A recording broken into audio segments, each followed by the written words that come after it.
সংখ্যায় থাকলেও প্রস্তুত নিউ ইয়র্ক স্টেডিয়াম। সংখ্যায় থাকলেও মাত্র 2 মাসের মাথায় তৈরি হয়ে গেল আসন্ন টি-20 বিশ্বকাপের অন্যতম venue Nassau county cricket stadium. New ইয়র্কের স্টেডিয়ামে গতকাল বুধবার আনুষ্ঠানিকভাবে উদ্বোধন করা হয়।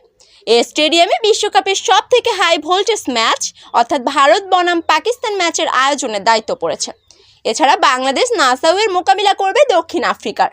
বিশ্ব ক্রিকেটের নিয়ন্ত্রক সংস্থা আইসিসির হাত ধরে এক জমকালো অনুষ্ঠানের মধ্যে দিয়ে এই স্টেডিয়ামটির উন্মোচন করা হয়েছে। আসন্ন টি-20 বিশ্বকাপের প্রচারণায় আইসিসি কিছুদিন আগে কিংবদন্তি জ্যামাইকান গতি তারকা উসাইন বোল্টকে শুভেচ্ছা দূত বানিয়েছিল।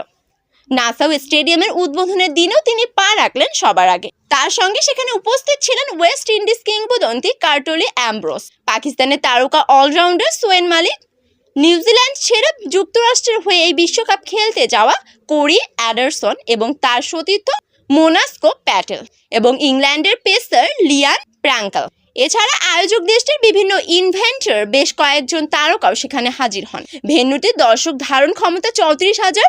ইতিমধ্যে সেই স্টেডিয়াম অনুষ্ঠিত হতে চলা ভারত বনাম পাকিস্তান ম্যাচের সব টিকিট বিক্রি হয়ে গেছে। কানায় কানায় পূর্ণ থাকবে এই স্টেডিয়ামের আশা বিশেষজ্ঞদের ফর্মুলা 1 রেসিং কারের সার্কিটের সঙ্গে। পাশাপাশি এই মাঠে বসানো হয়েছে ড্রপ ইন পিচ।